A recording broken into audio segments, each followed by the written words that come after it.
اب اس کے بعد اگر کوئی پڑھتا ہے اس کسی کو تکلیف نہیں ہوتی، پریشان نہیں ہوتی، وہ الگ مسئلہ ہے، لیکن بھائی ہمارا فرض ہے، ہم خطیبوں کا فرض یہ بنتا ہے کہ ہم سامنے والے کو تکلیف نہ دیں۔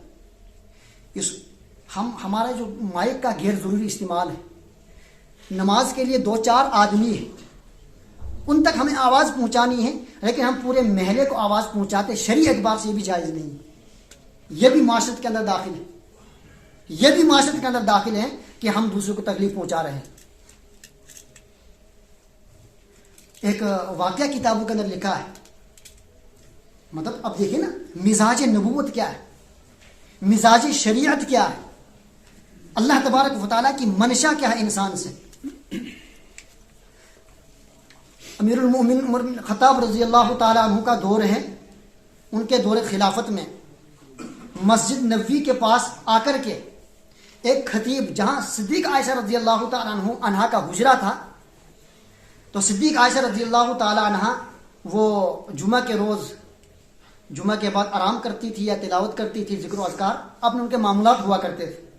یہ خطیب صاحب آتے تھے، وہ تبلیغ کرنا شروع کر دیتے، تقریر، خطابت، صدیق عائشہ رضی اللہ تعالیٰ عنہ کے حجرے کے بغل میں کہیں آس پاس میں، جس کی وجہ سے صدیق عائشہ رضی اللہ تعالیٰ عنہ کے جو معمولات تھے، آرام کے معمولات ہوں، عبادات کے معمولات ہوں، ذکر و اذکار کے معمولات ہوں، ان کو خلل ہوتا تھا۔ تو صدیق عائشہ رضی اللہ تعالیٰ عنہ نے ان سے کہا کہ بھائی آپ ذرا یہاں یہ تقریر نہ کیا کریں، آپ کی اس تقریر کی وجہ، چونکہ آپ کی آواز بہت بلند ہے، آپ کی اس آواز کی بلندی کی وجہ سے میرے معاملات کے اندر خلل ہوتا ہے، مجھے پریشانی ہوتی ہے، آپ ذرا یہاں سے ہٹ کر کسی اور مقام پر چلے جائیں، وہاں جا کر کے آپ یہ خطاب کریں، تقریر کریں۔ لیکن چونکہ خطیب صاحب تھے، خطیب صاحب نے کہا بھائی میں کوئی گناہ کا کام تھوڑی نہ کر رہا ہوں، میں تبلیغ کر رہا ہوں، دین پہنچا رہا ہوں، قرآن و حدیث سنا رہا ہوں، کون سا گناہ کر رہا ہوں؟ اب دیکھیں عبرت ہمارے لیے کیا ہے، دین ہر چیز سوچ سمجھ کے کرنی، یہ معاشرت ہے، ایک دوسرے کیسے ہمیں رہنا ہے۔ صدیق عائشہ رضی اللہ، جب انہیں نہیں مانا تو صدیق عائشہ رضی اللہ تعالیٰ عنہ نے شکایت لگا عمر بن خطاب سے کہ یار امیر المومنین، یہ خطیب میرے بغل میں آ کر کے، میرے حجرے کے پاس میں آ کر کے تقریر کرتا ہے، جس کی وجہ سے میرے معمولات متاثر ہوتے ہیں۔ تو امیر المومنین عمر بن خطاب رضی اللہ تعالیٰ عنہ نے فرمایا، اس کو بلایا کہ خطیب صاحب آپ نہ کیا کریں تقریر، کسی اور مقام پر جا کر تقریر کریں، یہاں نہ آپ تقریر کریں۔ ام المومن صدیقہ عائشہ رضی اللہ تعالیٰ عنہ کے اس معاملات کے اندر یہ پریشانی ہوتی ہے، آپ یہاں نہ تقریر کیا کریں۔ کچھ دن ہوئے، اس نے تھوڑا سا رکا رہا، لیکن اس کے بعد پھر معمول شروع ہو گیا ان کا، پھر وہ خطیب صاحب آنے لگے اور پھر تقریر شروع ہو گئی۔ اس کے بعد صدیق عائشہ رضی اللہ تعالیٰ عنہ نے پھر صدیق فاروق اعظم رضی اللہ تعالیٰ سے شکایت کی کہ پھر آ گئے۔ اس کے بعد فاروق اعظم نے خطیب صاحب کو بلایا اور کہا یاد رکھ، اگر اس کے بعد تو یہاں آ کر کے تو نے اگر تقریر کی تو تیری کمر ہوگی اور میرا درہ ہوگا۔ کیا ہم فاروق اعظم سے زیادہ دیندار ہیں؟ کیا ہم صدیقہ عائشہ رضی اللہ تعالیٰ عنہا سے زیادہ دیندار ہیں؟ کیا ہمارے وجود کے اندر، ہمارے قلوب کے اندر، ہمارے دماغ کے اندر، ہمارے دل کے اندر ان سے زیادہ عبادات کی لذت محسوس ہوتی ہے؟ ایسا ہرگز نہیں۔ لیکن اصل یہ ہے کہ حکم شریعت جہاں جیسا ہو وہاں ویسا کرنا، یہ اصل عبادت ہے۔ تو میرے بھائیوں، کتابوں کے فقہا نے یہاں تک لکھا ہے ایک انسان، دو انسان آپس میں سلام کرنا کتنی بڑی عبادت ہے، سلام کرنا بہت بڑی عبادت ہے۔ آپ علیہ الصلوۃ والسلام نے فرمایا جو انسان السلام علیکم ورحمۃ اللہ وبرکاتہ کہتا ہے 30 نیکیاں اس کو مل جاتی ہے، 30 نیکیاں کما لیتا ہے وہ آدمی۔ کتنی بڑی برکت کی چیز ہے، کتنی بڑی عبادت ہے، کیونکہ اس کے اندر سامنے والے کے لیے سلامتی کی دعا ہوتی ہے، اور سلامتی بہت بڑی اللہ تبارک و تعالیٰ کی نعمت ہے، یہ نعمت عظمیٰ ہے، نعمت عظیمہ ہے اللہ تبارک و تعالیٰ کی۔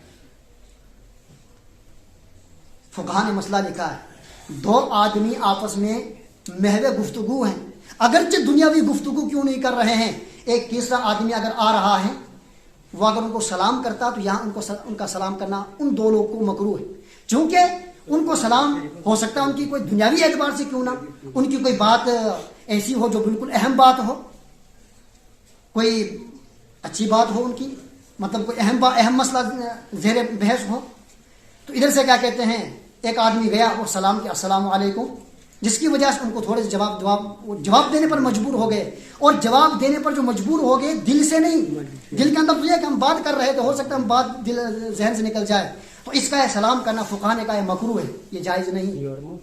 آپ نے پڑھا ہے آداب طعام میں سے ایک انسان کھانا کھا رہا ہے، کھانا کھاتے ہوئے دوسرا انسان باہر سے آتا ہے سلام کرے تو سلام کرنا مکروہ ہے۔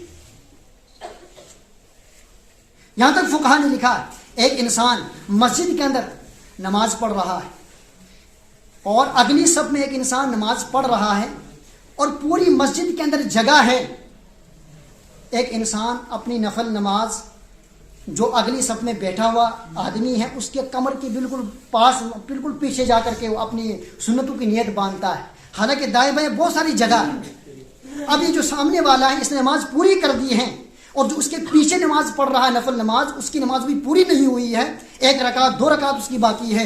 یہ انسان اب جانا چاہ رہا ہے، اس کو جانے کی ضرورت پڑی ہے، نکلنے کی ضرورت پڑی ہے۔ ادھر سے آپ علیہ الصلوۃ والسلام نے فرمایا ہے جو انسان، بڑی سخت وعید ہے کہ نمازی کے سامنے سے گزرنے پر اللہ کے نبی نے بڑی سخت وعید فرمائی ہے۔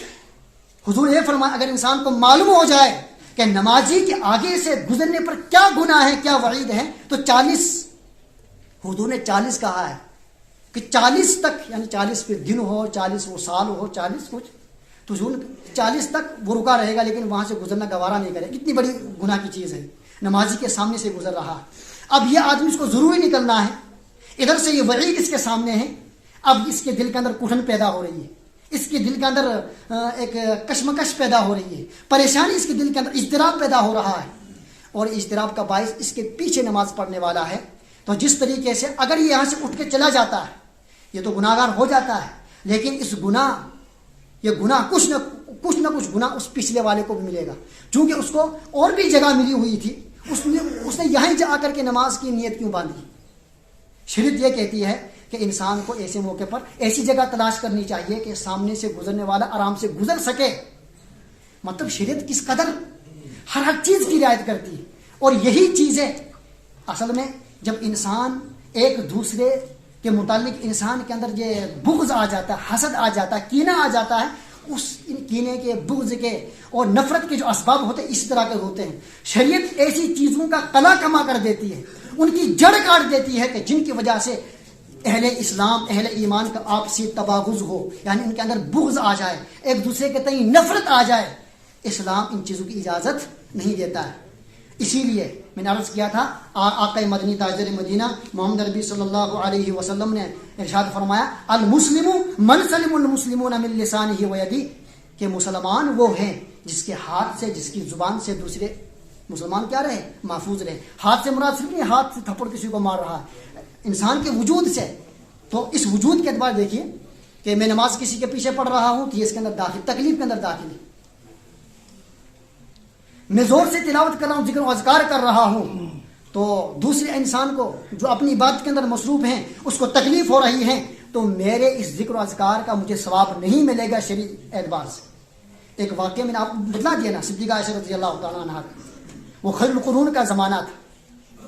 تو کہنے کا مطلب یہ ہے کہ انسان کو شریعت کا مزاج سمجھنا چاہیے، شریعت کا جو نقطۂ نظر ہے، جہاں جو حکم خدا بندی ہے، حکم رسول ہے، اتباع، اصل اتباع ہے۔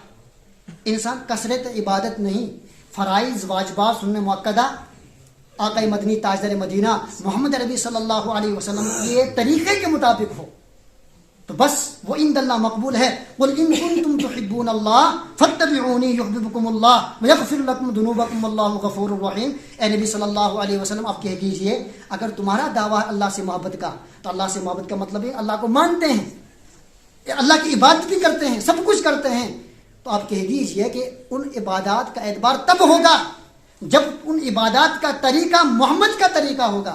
اگر آپ علیہ الصلوۃ والسلام کے طریقے سے ہٹ کر ہماری عبادت ہے، ہمارا ذکر و اذکار ہے، ہماری تلاوت ہے، ہمارے رمضان کے روزے ہیں، ہماری ہر چیز ہیں، تو وہ عبادت عند اللہ مقبول نہیں ہوگی۔ اس عبادت کا قبول یہ اٹل فیصلہ ہے شریعت کا۔ ومن اصدق من اللہ قیلا ومن اصدق من اللہ حدیثہ، اللہ اور اللہ کے رسول جو فیصلہ، ومن یطع الرسول فقط اطاع اللہ، جو اللہ کے رسول کی اتباع کرتا ہے، ان کا کہنا مانتا ہے، تو وہ اللہ کی مانتا ہے، اور جو اللہ کی مانتا ہے ظاہر سی بات کامیاب ہے۔ چونکہ نبی جو ہوتا ہے وہ اپنی منشا سے اپنی جذبے سے کچھ نہیں بولتے. وما ينطق عن الهوى ان هو الا وحی یوحى. جو حکم خداوندی یا وحی الہی اس کی طرف آتی ہے تو اس وحی الہی کی روشنی میں، چاہے وہ القاء کی شکل میں ہو، الہام کی شکل میں ہو، یا جو وحی آتی ہے اس کی شکل میں ہو، تو اللہ کا رسول، اللہ کا نبی وہی بات بولتا جو اللہ کی منشا کے مطابق ہوتی. تو میرے بھائیوں، یہ رمضان مبارک کا مہینہ یہ چلا جا رہا ہے، رخصت ہوتا چلا جا رہا ہے. یہ ہمیں کیونکہ صبر کا مہینہ ہے، تو صبر میں نے کہا کہ 3 قسمیں: صبر علی الطاعات، صبر علی البلایا، صبر عن المعصیہ. یہ 3 چیزیں ہیں. گویا کہ انسان کی زندگی، معاشرت کا خلاصہ بھی یہی ہے، ہمارے سماج کا، حسن سماج کا خلاصہ بھی یہی ہے کہ اگر ہمیں تکلیف پہنچے نہ ہم کسی کو تکلیف دیں. ظاہر سی بات، جب انسان یہ رعایت کرے گا دوسرے کی تو دوسرے آدمی کے دل کے اندر بھی اللہ تبارک و تعالیٰ یہ دل کے اندر ڈال دیں گے. مفتی ایوب صاحب کے بھائی مفتی شفیق صاحب آئے تھے یہاں حج تربیت، عمرہ تربیت، وہ تربیتی بیان فرما رہے تھے. اس موقع میں فرمایا تھا کہ ایک پتہ نہیں کون آدمی تھا، مفتی ایوب صاحب کے ساتھ عمرے پہ گئے، حج پہ گئے تھے عمرہ پہ. انہوں نے کہا کہ وہ بڑا کچھ کرتا تھا، بڑی محنت کرتا تھا، اور بظاہر مفتی ایوب صاحب زیادہ محنت نہیں کرتے تھے، لیکن اس کا کہنے کا مطلب یہ تھا کہ مفتی ایوب صاحب تھوڑا بھی کرتے تو زیادہ اعتبار ہے، کیونکہ ان کی عبادت شرک کے مطابق ہوتی ہے. وجہ یہ ہے کہ اپنے جذبات سے مغلوب ہو کر ان کی بات انجام نہیں کی جاتی. بلکہ اب دیکھیں نا، حجر اسود کا جو بوسہ دیا جاتا ہے، ثواب ہے وہ. اب انسان حج کے موقع پر، عمرہ کے موقع پر انسان چادر پر کھانے کا میں وہ کودتا ہے اور کودتا پھلانگتا ہے لوگوں کے اوپر سے، اور جا کر وہاں بوسہ دیتا ہے. اس کا پھلانگنا یہ صحیح نہیں ہے، اس کا پھلانگنا صحیح نہیں ہے، یہ معاشرت کے خلاف ہے. تو اسلام کے 5 شعبے: عقائد، عبادات، معاملات، اخلاقیات اور معاشرات. تو معاشرت کا خلاصہ یہ ہے کہ ہماری عبادت سے، ہاں جو فرائض ہیں، جو واجبات ہیں، ان کے بہرحال حکم خداوندی ہے. ہمیں فجر میں، عشاء میں، مغرب میں زور سے قرات کرنے، اور کوئی آدمی کہ آپ کی زور سے قرات سے مجھے تکلیف ہوتی، یہاں نہیں مانا جائے.